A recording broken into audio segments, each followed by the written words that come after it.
Olá pessoal, boa tarde, boa noite, boa madrugada, enfim.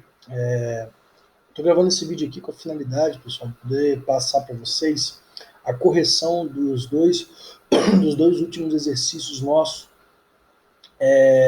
aqui do segundo bimestre, né? Nós passamos para vocês então duas atividades, e aí essas atividades elas foram realizadas por vocês, foi feita a correção, e aí agora eu estou gravando esse vídeo para a gente poder abordar alguns aspectos práticos em relação a essas duas peças, perfeito? Bom, e só lembrando também que falta, agora para a gente concluir o nosso semestre, apenas duas peças só, né?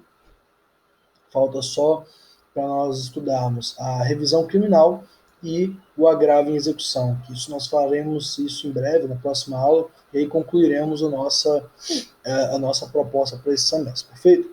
Bom, pessoal, então a primeira atividade que eu queria comentar com vocês é aquele exercício onde nós temos ali o Ernesto como nosso constituinte, perfeito? Vamos então ler o enunciado da questão e trabalhar ali com as questões práticas, explicando, né, a resolução do nosso exercício, perfeito? Bom, então a questão dizia o seguinte para nós. Ernesto, jovem de 19 anos, não se conformando com a mesada no valor de R$ 300 que recebe de seu pai, Joaquim, subtrai e deixa um relógio Rolex e o vende a fim de apurar certa importância de que necessita. Joaquim leva o fato ao conhecimento da polícia, que após investigações elucida o caso, indiciando Ernesto como autor do furto. Convocado pela autoridade policial para prestar declarações, Joaquim manifesta seu desinteresse pelo prosseguimento do inquérito, por saber então que seu filho fora o autor do furto. A despeito de tal pronunciamento, o inquérito é concluído e remetido ao juízo, sendo Ernesto então denunciado como incurso nas penas do artigo 155 do Código Penal e finalmente condenado a 2 anos e 3 meses de reclusão. Ernesto então é preso para cumprir a sanção que lhe foi imposta. Diante do caso hipotético, elabora a peça profissional que julgar mais adequada aos interesses de Ernesto. Bom, pessoal, o caso trazido aí, o caso hipotético, ele traz diversas questões que certamente, né, na prática, isso nunca aconteceria. Porque nós temos, por exemplo, aí uma condenação, uma pena de 2 anos e 3 meses. Né? Então, possivelmente, caso haja uma condenação nesse quanto de pena, o juiz ele recomenda, né, o Código Penal, que ele substitua a pena privativa de liberdade por uma restritiva de direitos. Então, em hipótese alguma, nós teremos a prisão de alguém para cumprir uma pena em regime aberto, né, se levarmos em consideração o quanto da pena. Bom, então esse é um aspecto logo que salta aos olhos de imediato, né? Mas não é isso que nós queríamos, não. Esse não é o problema da questão, não é isso que nós queríamos que o aluno trabalhasse na sua petição. O que nós buscávamos aqui era que o aluno compreendesse que Ernesto, então, ele está privado de liberdade. Então, o ponto principal nosso aqui é que há uma privação de liberdade. E aí, a primeira questão importante que o candidato, o aluno tem que entender é que de que natureza de privação de liberdade nós estamos tratando. Então, aqui nós estamos diante de uma prisão-pena, ou seja, uma prisão decorrente de uma condenação criminal. Então, Ernesto ele foi preso para dar cumprimento à pena dele. Então, aí nós temos o problema. Ora, nós temos então Ernesto, nosso cliente que está preso, e aparentemente no processo não há nenhuma ilegalidade, né? O enunciado não nos aponta a existência de nenhum vício processual que possa ser atacado, enfim.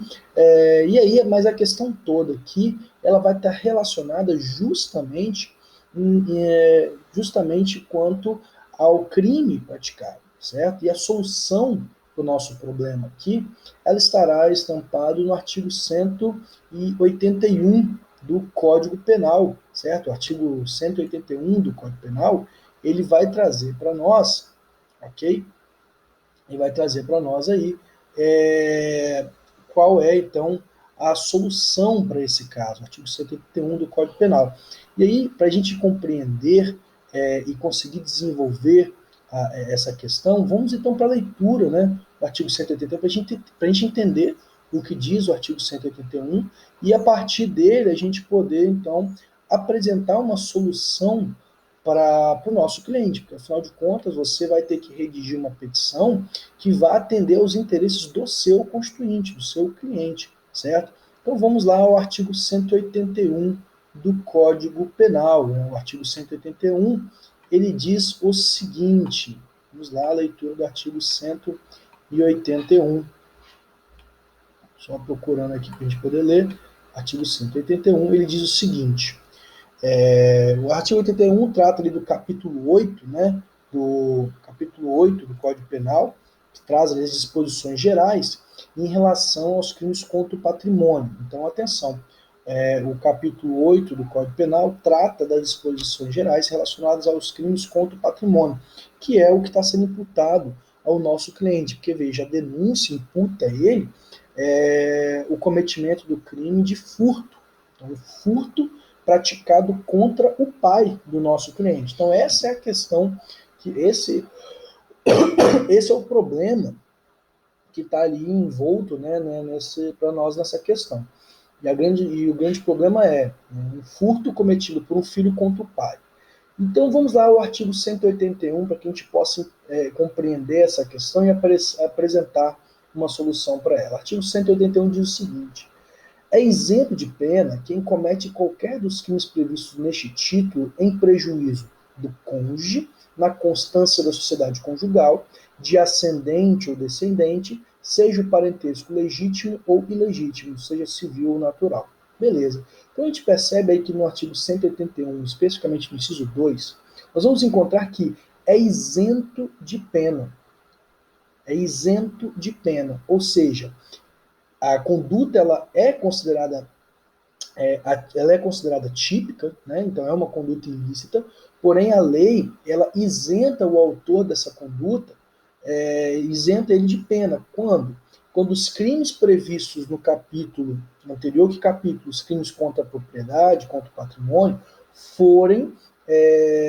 então, eles forem então em prejuízo do ascendente ou descendente. Então veja que nós temos aí um filho que furta um relógio Rolex do pai. O pai é ascendente do filho. Logo, a gente percebe que essa situação se enquadra perfeitamente naquilo que nós chamamos, e a doutrina chama, então, de uma exculpante, ok? Trata aí de uma exculpante absolutória, que seria essa exculpante absolutória, ok? Essa exculpante para nós aí, ela é o seguinte: o legislador, em algumas hipóteses, como essa trazida para nós, ele opta por perdoar, né, por perdoar o crime cometido pelo agente. Então, é uma exculpante absolutória. Então, não é uma excludente de licitude, mas é uma exculpante de pena. Então, há então uma isenção de pena prevista no artigo 181, inciso 2. Então, veja, já que a lei diz que é isento de pena aquele que pratica um crime contra o patrimônio, desde que não haja violência ou grave ameaça, contra o seu ascendente, descendente, né? Então, temos uma hipótese de isenção de pena, não há por que esse processo ter sido iniciado. Logo, se não há motivo para que fosse dado início ao processo, de igual modo, não há motivo para que haja uma condenação criminal. Logo, essa condenação e a prisão é absolutamente ilegal. Então, por esse motivo, deveria então o aluno ter redigido uma petição de habeas corpus buscando aí então o reconhecimento da ilegalidade, ok? Reconhecimento aí da ilegalidade desde o início do processo, ok? Porque estamos diante de uma causa aí de uma exculpante absolutória. Então, pessoal, estamos diante aí uma situação onde claramente houve um erro crasso, um erro assim grave do juiz ao receber essa denúncia, um erro do Ministério Público ao denunciar, um erro do juiz ao receber a denúncia e um erro do juiz ao condenar, porque essa condenação ela é frontalmente contrária a texto expresso de lei, que é o que dispõe o artigo 181, inciso 2. Então, o candidato redigir uma petição de habeas corpus. Então, essa petição deveria estar endereçada ao presidente do Tribunal de Justiça. E por que endereçada ao presidente do Tribunal de Justiça? Porque nós temos que a autoridade coatora é um juiz de direito, portanto, um juiz de primeira instância. Sendo o ato coator cometido por um juiz de direito, a autoridade judicial hierarquicamente superior para contra-atacar esse ato coator é o Tribunal de Justiça. Então, essa petição de habeas corpus deveria ser endereçada ao presidente do Tribunal de Justiça, perfeito? E o fundamento legal dela seria o artigo 5º, inciso 68 da Constituição Federal, que trata do habeas corpus. Então, sempre lembrando, quando for impetração de habeas corpus, artigo 5º, inciso 68 e artigo 647 seguintes do Código de Processo Penal, perfeito? Bom, na nossa petição de habeas corpus não há nenhuma preliminar a ser arguída, porque o que se discute é o próprio mérito do nosso habeas corpus, que é justamente a ilegalidade da prisão, uma vez que estamos diante de uma desculpante absolutória, perfeito? Então, quais seriam os fundamentos? O que deveria argumentar na sua petição aí o aluno nessa questão? Deveria buscar, então, a liberdade do cliente. Por quê? Porque estamos diante de uma escusa absolutória prevista no artigo 181, inciso 2. Então, o habeas corpus aqui, ele se justifica, pessoal, porque há uma situação de flagrante ilegalidade na prisão. Então, uma vez que há o cerceamento à liberdade de locomoção, se impõe o habeas corpus, perfeito? Então, além disso, deveria o aluno aí na petição de habeas corpus fazer o pedido liminar. Nós sabemos muito bem que, apesar de não estar expressamente previsto na lei a possibilidade de concessão de liminar em habeas corpus, se utiliza por analogia o artigo 7º da Lei 12.016 de 2009, que é a lei do mandado de segurança. Então, por analogia, se invoca a lei do mandado de segurança e é realizado o pedido de habeas corpus, aqui pedido liminar em sede de habeas corpus. Então, aqui deveria também o aluno redigir na sua petição a liminar, os fundamentos da liminar, e para pedir liminar, lembrar sempre que é importante apontar e demonstrar, no caso concreto, dois requisitos: o fumus boniuris e o periculum in mora, ou seja, os indícios da concretude do direito pleiteado, ou seja, demonstrar a lógica, né, do pedido, demonstrar a plausibilidade da tese jurídica defendida e também demonstrar que a demora do provimento judicial poderá trazer prejuízos irrecuperáveis ao seu cliente. Então, na sua peça de habeas corpus, deve demonstrar para o juiz que, para o desembargador, enfim, para quem for apreciar o seu habeas corpus, que, caso a liberdade não seja garantida imediatamente, ele será, então, prejudicado cada vez mais. O estado de cerceamento da liberdade dele se agravará no tempo. Logo, nós não podemos esperar a resolução do mérito do habeas corpus, razão pela qual você vai impedir aí, então, vai pleitear, então, uma liminar em sede de habeas corpus, perfeito? Bom, então, nos pedidos, o candidato deveria, então, requerer que seja concedida liminar inaudita altera partes, ou seja, uma liminar sem a oitiva da parte contrária, então, sem a necessidade de ouvir o Ministério Público, deveria requerer que o desembargador relator expedisse, então, ali o alvará de soltura, então, uma liminar determinando a soltura imediata. Após isso, a comunicação da autoridade coatora para que ela preste informações. Então, sempre, tá, pessoal? Em petição de habeas corpus, é obrigatório que o candidato, é obrigatório que o aluno se atente para esse requisito formal, pedir para que o julgador do seu habeas corpus intime a autoridade coatora, ou seja, aquela autoridade que praticou a ilegalidade, para que ela se manifeste. Depois disso, você deve pedir também que o juiz, ou enfim, o julgador do seu habeas corpus, abra prazo para que o Ministério Público se manifeste. Então, lembrando que a ação de habeas corpus, a intervenção do Ministério Público, ela é sempre obrigatória. Então, deve pedir ali a intimação do Ministério Público para que ele se manifeste, dê o parecer a respeito do seu pedido de habeas corpus, perfeito? Depois disso, então, você vai requerer que seja confirmada a liminar, caso ela seja deferida, e seja então dado provimento, né, ao seu, seja concedida a ordem de habeas corpus conforme pleiteado na inicial. Então, finalizando aí os pedidos, é dessa ordem que deve ser feito, então, os pedidos em sede de habeas corpus. Perfeito?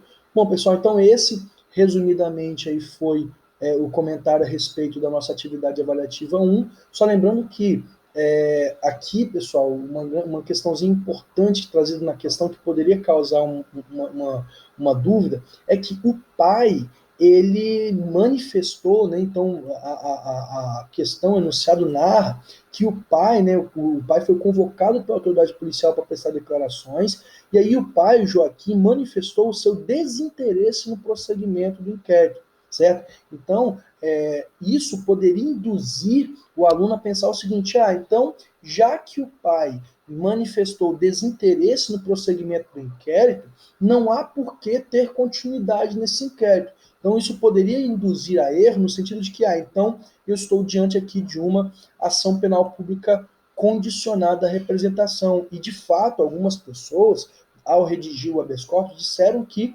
tratava-se de uma ação penal pública condicionada à representação, e como o pai não manifestou interesse em representar, não poderia o delegado ter dado continuidade com o inquérito e muito menos a ação penal. Mas não, pessoal, é errado, o caminho não é por aí. Por quê? Vamos ler o artigo 182? O artigo 182 do Código Penal diz o seguinte: somente se processa mediante representação se o crime previsto neste título é cometido em prejuízo do cônjuge desquitado judicialmente separado, do irmão legítimo ou legítimo, de tio ou sobrinho com quem o agente coabita. Ou seja, o artigo 182 diz que a ação penal pública condicionada à representação será quando a vítima for o cônjuge, seja ele desquitado judicialmente ou separado, quando for irmão ou quando for tio, sobrinho.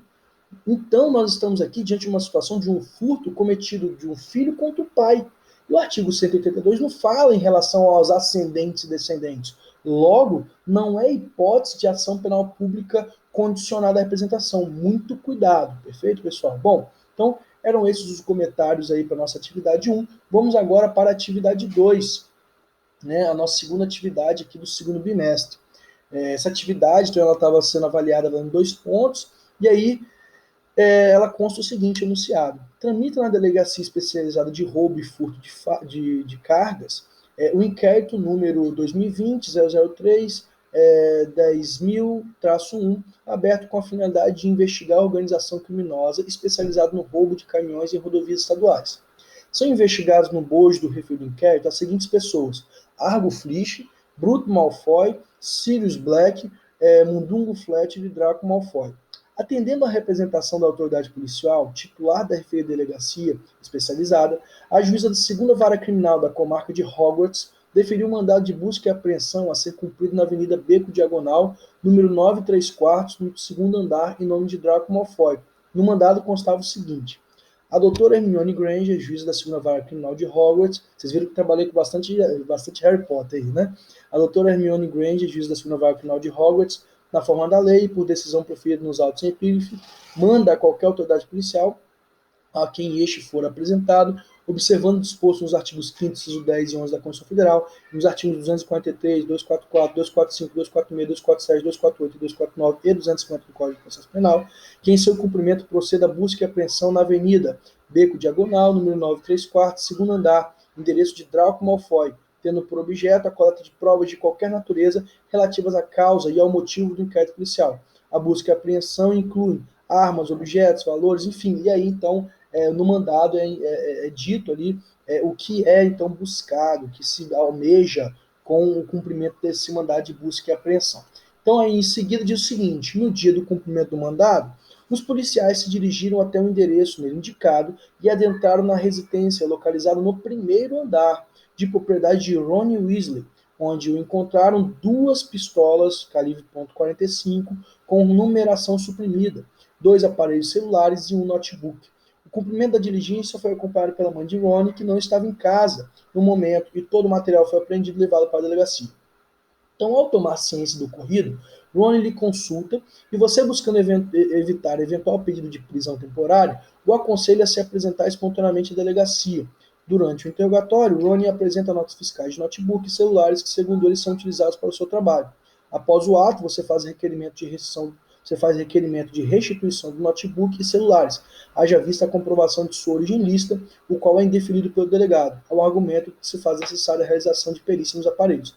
No disposto, elabora a peça cabível. Então, pessoal, em suma, a gente tem o seguinte: há uma investigação policial em trâmite, certo? Então, nós temos ali alguns sujeitos que são investigados por uma organização criminosa especializada no furto e roubo de cargas, certo? Então, é expedido, representado pelo delegado de polícia, o delegado de polícia representa, e a juíza, então, defere um mandado de busca e apreensão a ser cumprido na casa de um desses investigados, perfeito? Então, há no mandado de busca e apreensão a indicação do endereço, há no mandado de busca e apreensão a indicação de quem é o alvo do mandado, também há no mandado de busca e apreensão a descrição do objetivo do mandado e o que se pretende apreender. A gente percebe que o mandado de busca e apreensão ele foi feito perfeito.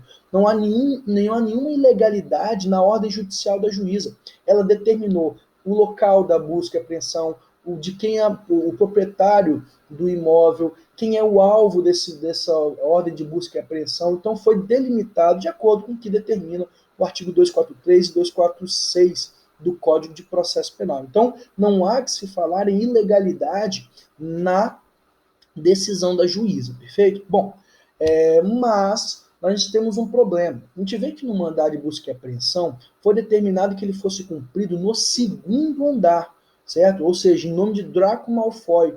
Mas, né, no momento do cumprimento do mandado, eles se dirigiram ao primeiro andar, que morava ali o Ronnie Weasley, que é a pessoa absolutamente estranha a essa investigação.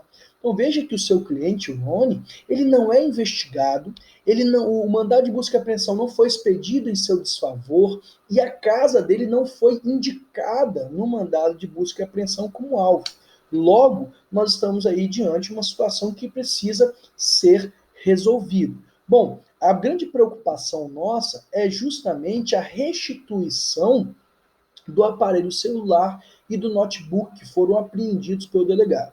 Bom, mas também, além desse material ilícito que foi encontrado na casa do Ronnie, a gente precisa lembrar que foi encontrada na casa dele também 2 pistolas calibre .45 com numeração raspada. Então veja, há dentro da casa do Ronnie uma circunstância flagrancial. Então, há ali um flagrante, ou seja, as armas não eram registradas, elas estavam com a numeração suprimida. Isso, então, é crime, conforme dispõe ali o Estatuto de Desarmamento. Logo, ele, em tese, incorreu ali no crime, né, de posse ilegal de arma de fogo, perfeito? Bom, então nós estamos aí diante de uma situação flagrancial. A grande questão a se questionar é, essa circunstância flagrancial justifica a entrada dos agentes naquela casa? Então isso é uma questão importante. Bom, então, o que deve ser aí feito pelo aluno nesse caso? Então, deveria ser redigido uma petição de mandado de segurança, perfeito? Então, deveria ser feito um mandado de segurança. O endereçamento desse mandado de segurança deveria ser para o juiz de direito da segunda vara criminal da comarca de Hogwarts, ok? Por que isso, pessoal? Porque, veja, não houve... Quem é aqui o agente, né, que praticou o ato coator, que praticou o ato ilegal? O agente que praticou o ato coator foi um juiz de direito? Não, não foi. O ato coator foi praticado pelo delegado de polícia. Por quê? Porque a decisão da juíza ela é perfeitinha. O mandado ele é perfeito. O que houve foi uma ilegalidade cometida pelo delegado. Logo, sendo o delegado de polícia a autoridade coatora, a autoridade judicial hierarquicamente superior, imediatamente superior ao delegado de polícia, é o juiz de direito. E que juiz de direito? Qualquer juiz de direito? Não. No nosso caso, como foi a juíza da segunda vara criminal que expediu esse mandado de busca e apreensão, ela se torna, então, competente para analisar eventual ilegalidade decorrente do cumprimento desse mandado de busca e apreensão. Por quê? Já que ela é a autoridade que proferiu essa decisão, ela também deve zelar pela legalidade no cumprimento de suas decisões. Logo, se há uma ilegalidade no cumprimento da decisão judicial dessa juíza, a ela compete analisar eventuais impugnações. E é o que nós devemos fazer aqui, endereçar, então, esse mandado de segurança à juíza da segunda vara criminal, certo? Então, deve ser distribuído aí por dependência ao inquérito policial, porque existe um inquérito policial numerado. Então, o candidato deveria se atentar para o quê? Olha, já que existe um inquérito policial e é essa juíza que está atuando nesse inquérito, eu devo distribuir esse mandado de segurança por dependência àquele inquérito, ou seja, ele vai ser autuado em apartado com aquele procedimento que já está em curso, perfeito? Então esse é o caminho aí a ser tomado, perfeito? Bom, qual seria a fundamentação legal? O fundamento legal seria, portanto, o artigo 5º, inciso 69 da Constituição Federal, né, que diz que conceder-se-á mandado de segurança para proteger direito líquido e certo, não amparado por habeas corpus e habeas data. Então, aqui na nossa situação, não cabe habeas corpus, não cabe habeas data. Há uma violação a um direito líquido e certo. Qual é o direito líquido e certo que está sendo violado aqui? Direito a inviolabilidade do domicílio, a garantia fundamental da inviolabilidade do domicílio e também o direito à propriedade, à posse, à propriedade de bens ilícitos. Veja, foi apreendido bens lícitos na casa do Ronnie Weasley, do nosso cliente, sem que ele seja investigado no inquérito policial. Ainda que haja uma circunstância flagrancial, essa circunstância não justifica a apreensão dos bens lícitos, da propriedade ilícita do Ronnie Weasley. Deve, então, ser apreendido aquilo que é ilícito, ok? Bom, então aí deve então, ser apontado como autoridade coatora o delegado de polícia, perfeito? E como ato coator, qual é o ato que ele praticou? Ele praticou um ato ilegal no cumprimento do mandado de busca e apreensão, ok? Então deve ser apontado aí, ok? Então houve lesão à inviolabilidade do domicílio e ao direito de propriedade, direito à liberdade de propriedade, perfeito? Bom, aí também não há preliminares a serem arguídas, porque o que nós vamos discutir é o próprio mérito do nosso mandado de segurança, certo? E aí, no mérito do mandado de segurança, quais seriam os fundamentos que deveriam ser invocados pelo aluno? Então, o aluno deveria buscar o reconhecimento da ilegalidade na busca e apreensão, realizada, né, na casa do nosso cliente, apontando aí a irregularidade ao artigo 243, 244 do Código de Processo Penal, mas principalmente apontar aí a violação de domicílio, que ofende a literalidade do artigo 5º, inciso 11 da Constituição Federal,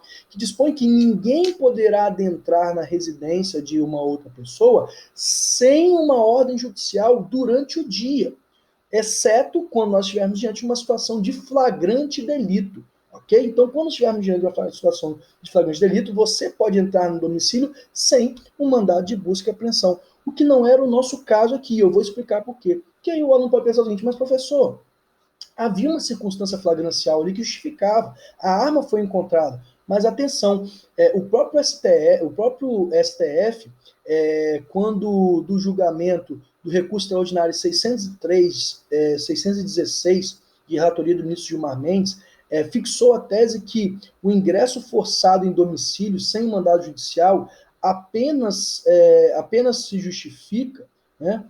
Apenas se justifica quando tiver suporte em razões devidamente justificadas pelas circunstâncias do caso concreto. Ou seja, a entrada sem uma ordem judicial na casa de alguém só se justifica quando houverem circunstâncias que apontem a necessidade de entrar naquela casa, o que não é o nosso caso aqui.